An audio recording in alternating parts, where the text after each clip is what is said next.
Christian Cavaliere from the Tremont, I should say, Sporting Company. Welcome to the Met Golf Riders podcast. Thank you for having me. I wanted to, I wanted to make sure I got that right because sometimes I think people want to say Tremont, but it's Tremont, isn't it? Tremont, yes, Tremont. What's that is the correct. origins of that company? So the origins of the name and kind of the story, Tremont or Tri-Mountain was the first name for Boston before it was Boston. And when I started the business, the real roots of it came from my dorm at Boston College, where I went to school. I was making custom hats for my golf team, and I really didn't love what the school had given us, so I wanted to make my own stuff. And my teammates loved it, and it actually caught fire. And I started making hats for a bunch of other teams at school. And then by the time I was, midway through senior year, I was making hats for about 6 schools in the Northeast, different teams and programs. Wow. So the roots of the business were in my college dorm room. We got sent home for COVID, and I was back in my parents' house in New York. And that's where really the golf accessories started. So I was prototyping and building products out of my parents' house here in New York.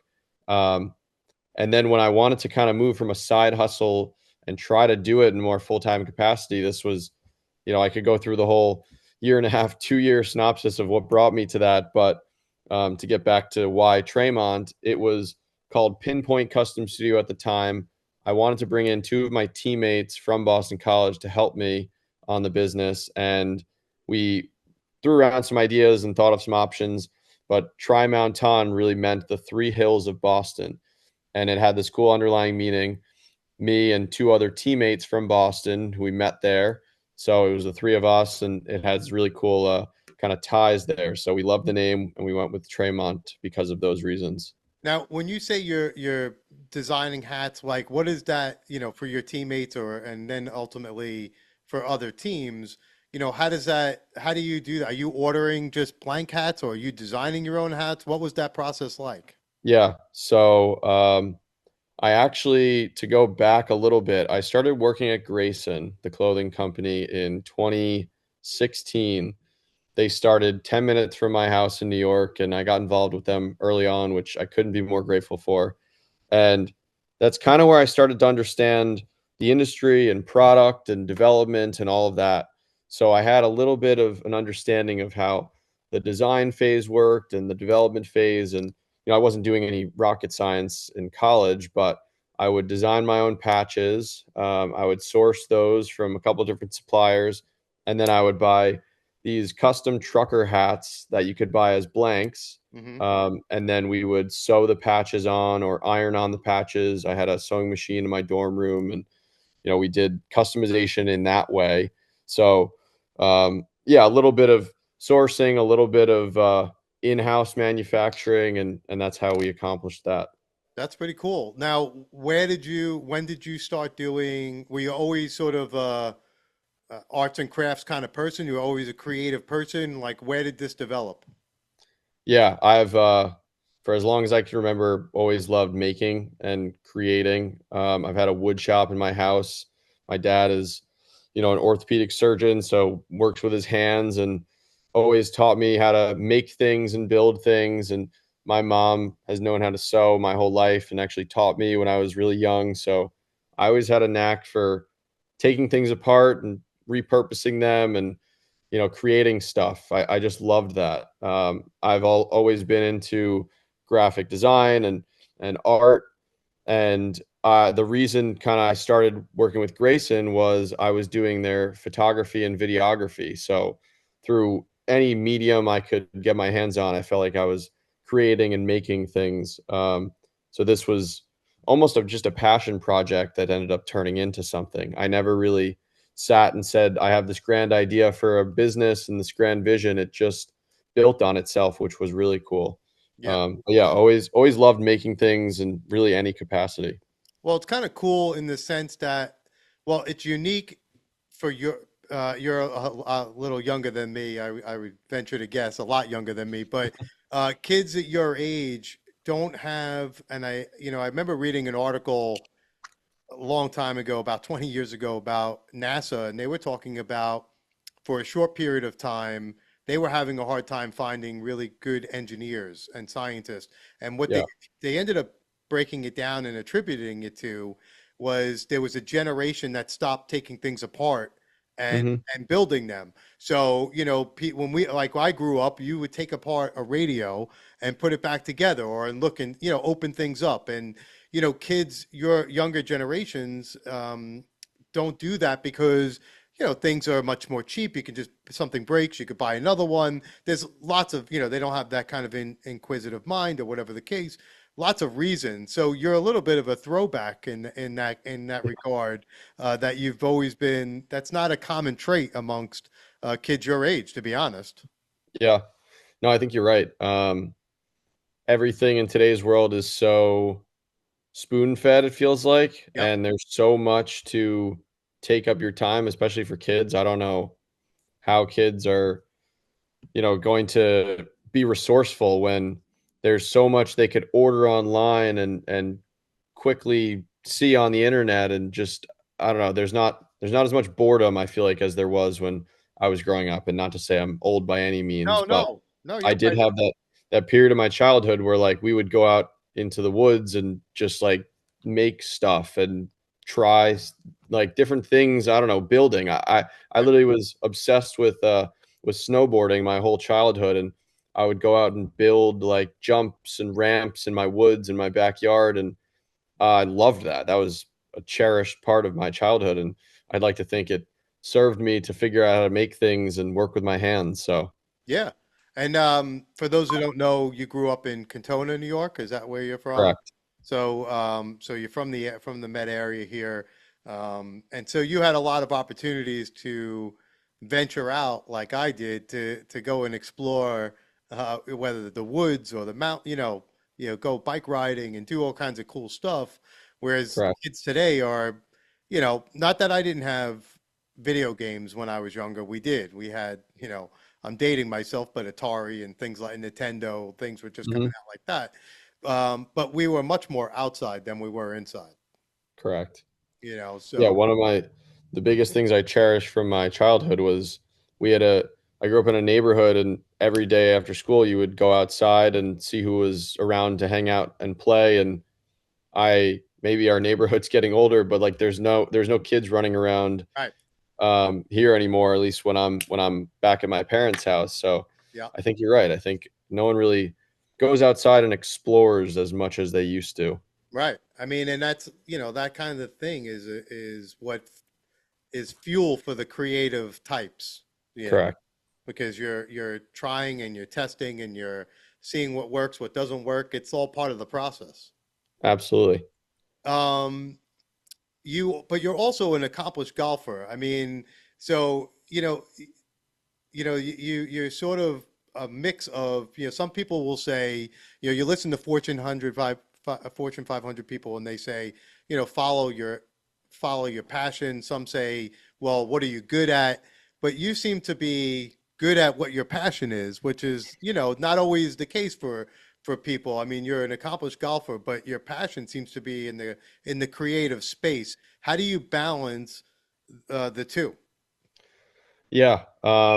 It's definitely been a juggling act, and I uh I definitely have to sacrifice a lot in my life, from free time and personal time and seeing friends and all of that. But I really, when I moved to Florida after, we got kicked out of school for COVID, I went to Florida and I said I'm going to be a pro golfer. And so throughout my whole life, I was dedicated to being a pro golfer, and that's where I put my heart and soul and got my abilities to a decent spot, and had this business that came up on the side.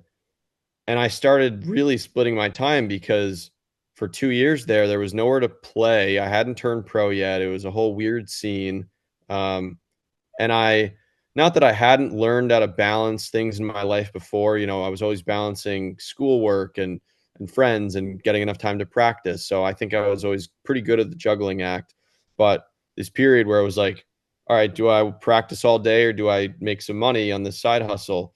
That's where the split really began. And I would basically work from, you know, the time I woke up until 2, 3 p.m. and then go to the course until dark. And I was juggling two different things. And I said at one point when I decided not to turn pro, I decided to go full time in the business. I was like, all right, I'm going to take a step back and I'm going to just work all the time. I'm going to not play as much golf.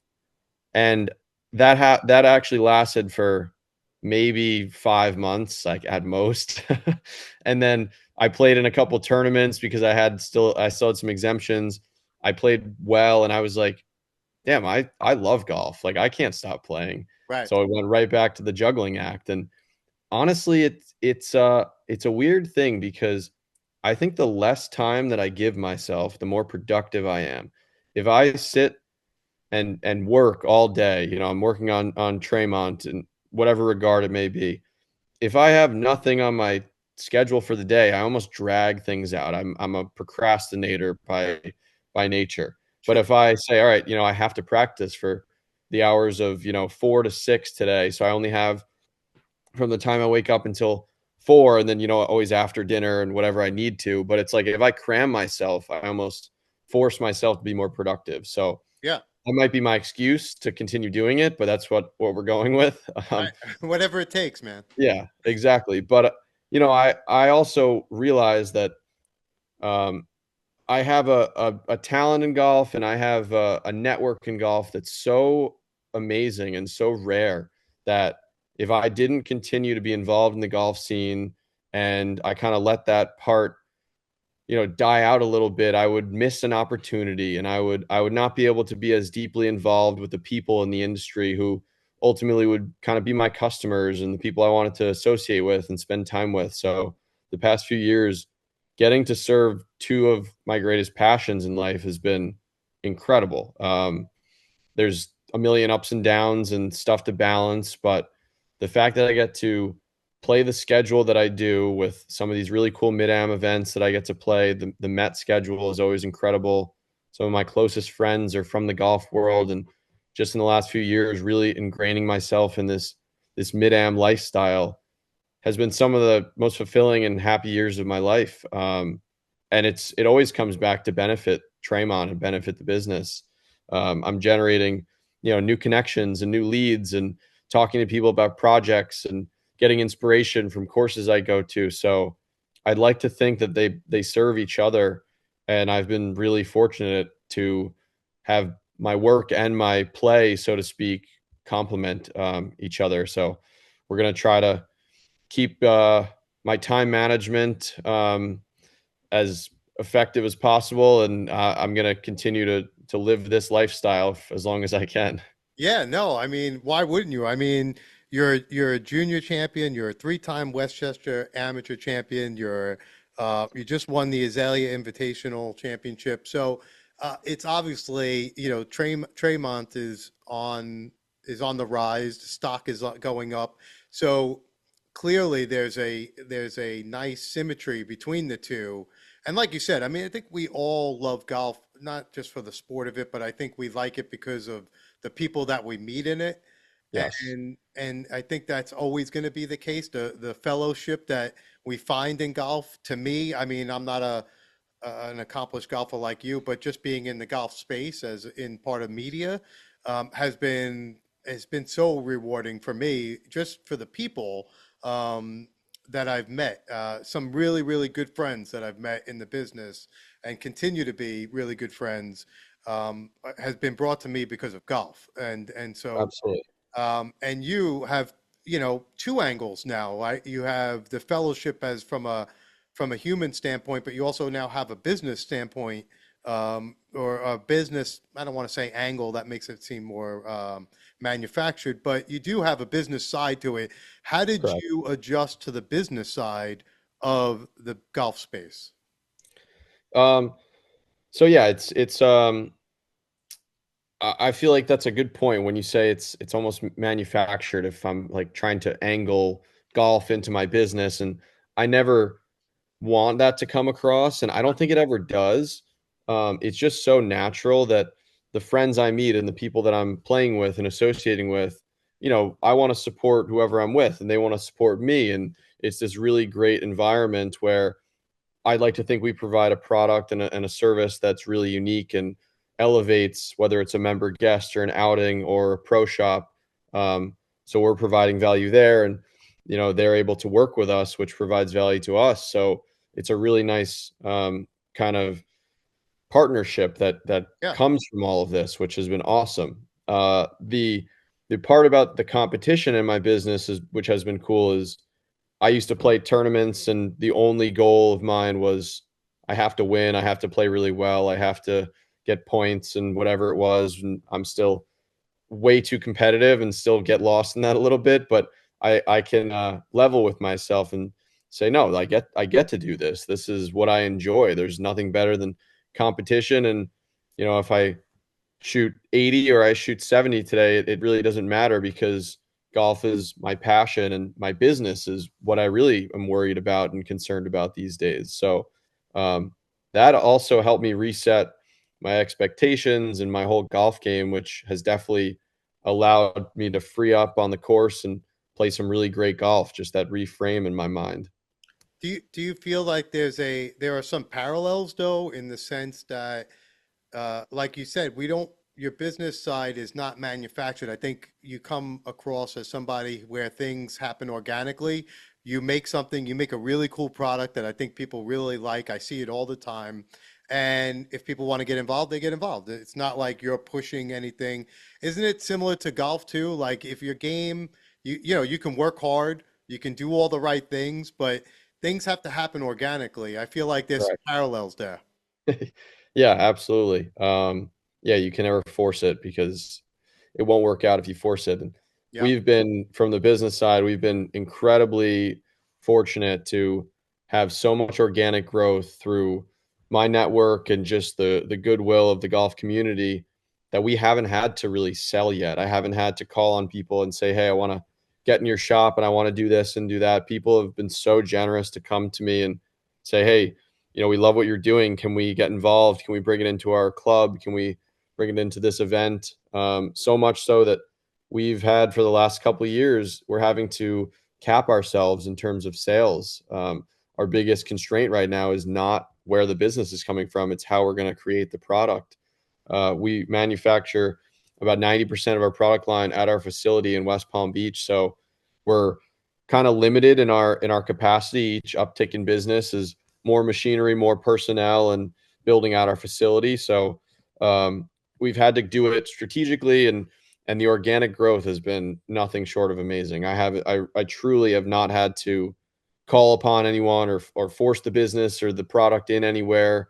It's been received with overwhelming great graces and response, and it's just been a really cool organic process. So I'm hoping to continue to ride that wave and provide as much product as we could handle. Sure.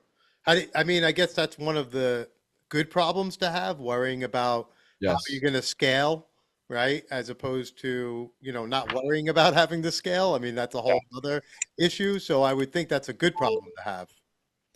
Yeah, yeah, it definitely is the best problem to have when you're in business. When I tell that to people, they're blown away, which is cool. And to me and to the team, we're working with these clubs who have defined lead times, and there's a specific due date for every event they're running, and we have to be on top of our stuff and can't let anything slip through the cracks. So to us, it feels really pressure packed, and like we have to be very versatile with handling these things. But to anyone to anyone else, I say, "Oh, we have too much business," and they're like, "Oh, amazing." So yes, it's definitely the best problem to have. I mean, and when in doubt, you could always get mom back in the shop and just be like, "Listen, we need an extra labor force here." So she's gonna have to recruit her back in. Yeah, Little yeah. bonus. Actually, I still have one machine up in New York here. So if things really hit the fan, we can make an agreement with her. Put it to work. Yes. What I also noticed you also do or started to do some video, which I really thought was fun and creative. I know you started with, I think, and correct me if I'm wrong, the Hudson Valley renovation, and Yes. it's expanded, to a couple of more videos.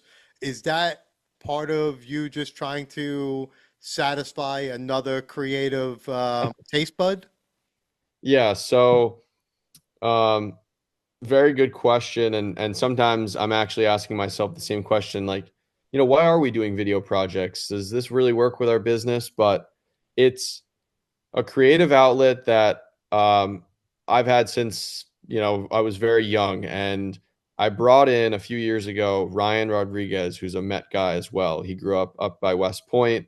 He plays in all the stuff. He was a legend in the junior golf world, and he'd actually just played in the Westchester Open last week. He's trying to get back into it, but he's been one of my best friends for a long time, and I brought him in to help me with running our marketing department.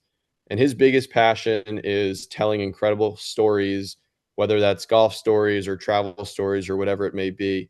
And having him come on and help us with all of our marketing needs that Tremont has, it evolved into how can we do more? How can we elevate our storytelling and the vision and the ethos that we want to portray through our business and through Tremont? And it really became, okay, how can we get involved in interesting stuff happening in the golf world? And Hudson National is a place that's been near and dear to me for almost a decade. And I wanted to work with them and kind of help them out with a project that I felt should be memorialized. So I brought Ryan in and we tackled that Hudson National documentary. And we were able to use, content that we captured from that project for Tremont marketing. And just having great golf course visuals is always really useful for a golf company. So yeah, so we kind of have Ryan, who is incredibly talented and runs our marketing department, but he also heads up what we call our Tremont Media branch, where we're doing interesting stories in the golf world, events and foundation outings. They'll have us come out and do a story on what their event is, and we partner product with that. So again, it's this nice cohesive complementary service package almost, where we get to tell a story that's really interesting and we're passionate about. We tie in our product and our brand. And I'd like to think it's just another element of creative service that we offer at Tremont. And Ryan, I can't speak highly enough of him. He's been such an amazing part of the team at Tremont, and his eye for videography and photography is truly second to none. So we're actually in the process right now of giving Ryan some more resources, because these projects and these video pieces that we've done have been really successful, and they really get to tell our story from our lens of how we want Tremont to be perceived, and a deeper ethos of what we're about. So getting more resources behind the marketing and the storytelling team is going to be really important for the next phase of our growth. I think that's spot on, and I'm not a marketing major, but I think the important thing that you're really talking about is that people really invest in people. Yeah, they're going to buy your products, but they buy them because they feel connected to the people. And I think the more Correct. you illustrate your ethos and what you guys are about, and you and your team, and the more the public gets to meet you and get to know you guys, the more they're going to want to be in business with you, or they're going to want to buy from you. I think that's the maybe the untapped thing that you don't realize that those media productions, those videos are doing for you. Absolutely. You know? Yeah, I couldn't agree more. It's we try to tell our story through a very authentic lens, and that's from the golf specific items that we produce and direct, or the workshop updates. Yep. We Yeah. want the customer and the viewer to feel like they're on this journey with us. We're a group of 20 something year olds who are trying to figure out a business, and none of us have done business before, and we're going to hit roadblocks and we're going to make mistakes, and that's just who we are. And I think to try to portray that everyone has it all together at all times is just not authentic. So being able to share that vision and kind of share what we're about is really cool. I'm going to give a quick shout out to my roommate, James Nicholas, who just played in the US Open last week. And Yeah. he's been one of my best friends for a long time. And his rise to social media fame has been through the same lens. He shows the good and the bad, and the struggles of tour life. And I mean, he just posted a video about his expenses versus his income of playing in the US Open. And Right. no one's really doing that. And so many people empathize with that. They want to see the behind the scenes. They want to see, okay, I want to feel like I'm part of the journey with this guy. And people love that. He gets so much great praise wherever he goes because he kind of opens up and shows everyone what the behind the scenes looks like, which is cool. Yeah, 100%. I mean, I think that's why people love Michael Kim so much, right? Because he's doing Mhm. those diaries on Twitter or X, whatever you want to call it. But he does that every week, and I don't think, I know James has been doing it because I've been following. I didn't realize you guys were so good, such good friends. I've been following James for a long time, so I'm familiar with that, his journey and his videos and Yeah. what he's done.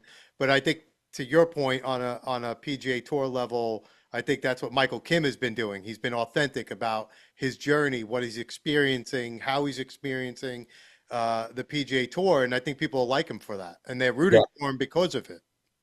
absolutely. Yeah, you see a lot of these tour guys who are very stolid and they don't open up and they're very private, which I can understand why you would want to be, but um, the viewer and the fan they want to be involved. They want to feel along for the ride. So what James is doing is really cool. Yeah, I think, like anything else, I think it's just a matter of what you put out there and and then how you handle the response. Because I mean, if we had a dollar for every tour player that joined social media and then quit social media, well, you'd have all the resources you need for Tremont, that's for sure. But so I think it's really you have to be careful what you put out there and then how you Mhm. respond to what you put out there. Yeah, I think Michael does it and James does it in a way that it's not really asking for haters. It's just an authentic experience of what you're doing. It's not meant to be, judged, so to speak, yeah. I mean, you're gonna get haters in no matter what.